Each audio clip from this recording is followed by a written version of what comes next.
Well, dear viewers, we tried.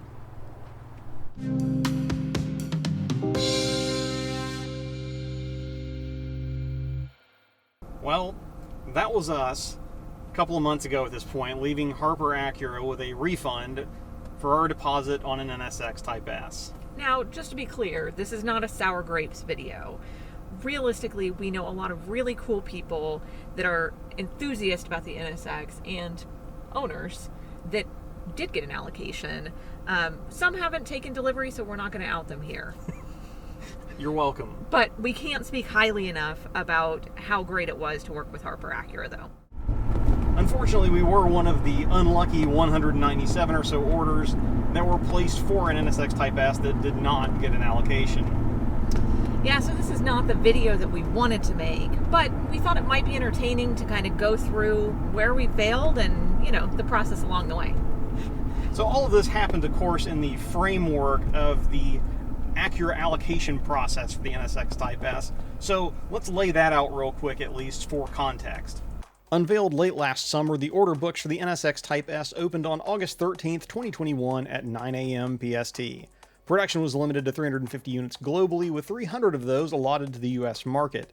Chassis number 1 was auctioned at Barrett-Jackson for a cool $1 million, so in theory there were 299 remaining cars up for grabs in the US when the books opened. A small handful were reserved for PR and internal purposes like press fleet cars and so on, so the actual number available to customers was slightly less than that, but we're calling it 299 for now. The top 70 US dealerships based on NSX and PMC edition sales were guaranteed 1 allocation each.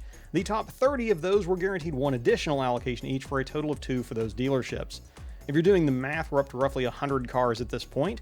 The methodology for the remaining allocations was a point of much conjecture during the wait post-order, but in hindsight it appears that of the remainder, another 5 were earmarked as third allocations to each of the top 5 dealerships, and the rest went to other NSX certified dealerships who submitted orders.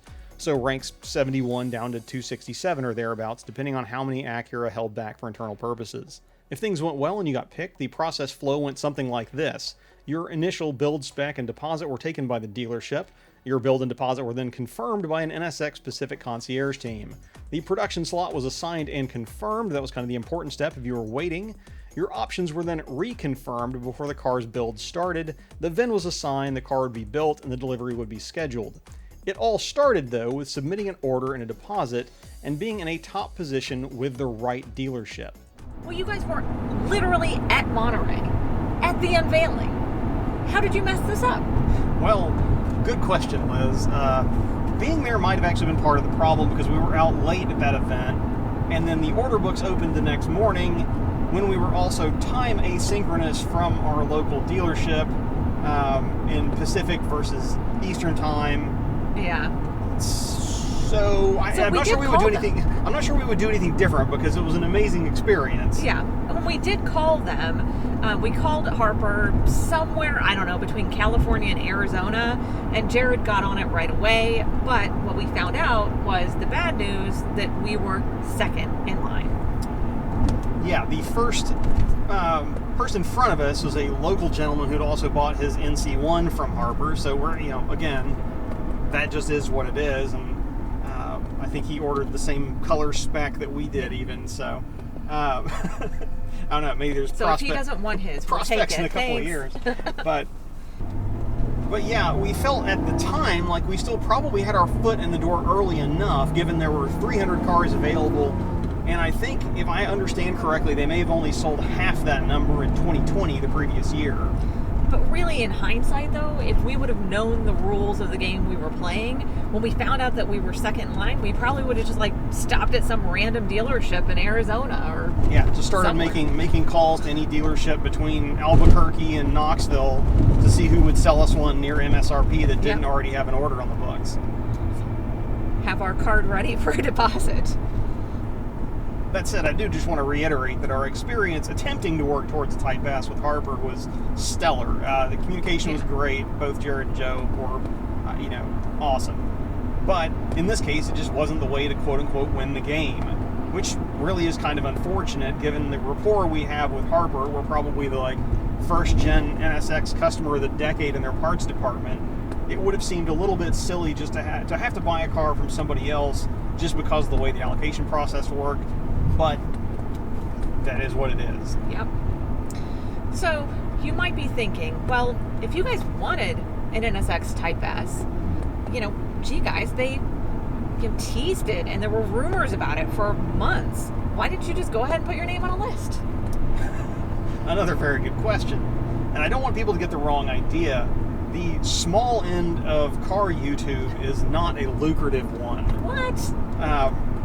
It was only some very fortuitous professional day job changes that put us in a position to even remotely consider justifying taking a swing at a Type S.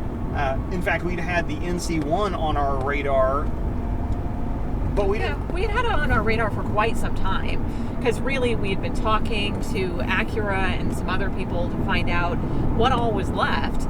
But frankly, we just assumed that the Type S would be $250 or more. We thought it would be out of our price range. Yeah, just based on the difference between kind of other comparable cars, like the difference between a base 911 and a GT3, or back in the day a standard Gallardo versus a Superleggera. So when Acura did release their pricing and it was only 10% higher than a vanilla NC1, we kind of gave each other the look. Yeah. And we started asking around and saying, hey, how do we do it?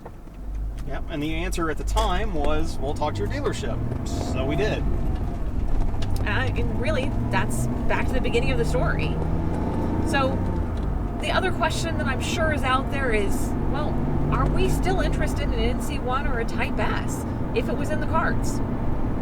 Well, I think some of the magic would be lost not being able to buy it new, kind of have that first ownership experience, and then be responsible for all of the mileage on the car, or 99.9% of it minus delivery miles.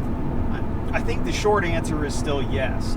With the experiences we've had with the car, secondhand, having been able to drive them, and feeling that they've generally been very underappreciated for what they are. If somebody from Acura watches this and decides they want to bestow upon us the opportunity to buy a press car or one of the ones they've held in reserve for VIPs, I know we're not that big of a deal, but we would not say no. No, I think we'd be in. Acura, hit me up. Until that happens, though, for the 10 or so of you that watch this channel for the occasional Lamborghini Gallardo content, you're in luck. You're in luck. It's going to stick around for at least a little bit longer. Again, it's been a fun car, however, and that would be kind of an either-or proposition for us, but, Type S would probably trump that one, so just putting it out there. Yeah. It's not all bad news, though. When one garage door closes, another one opens. But we'll let Liz talk about that more in a future video. For now, I'm Richard. I'm Liz. This is Lap of the World. And we'll see you in the next video, if not at the track.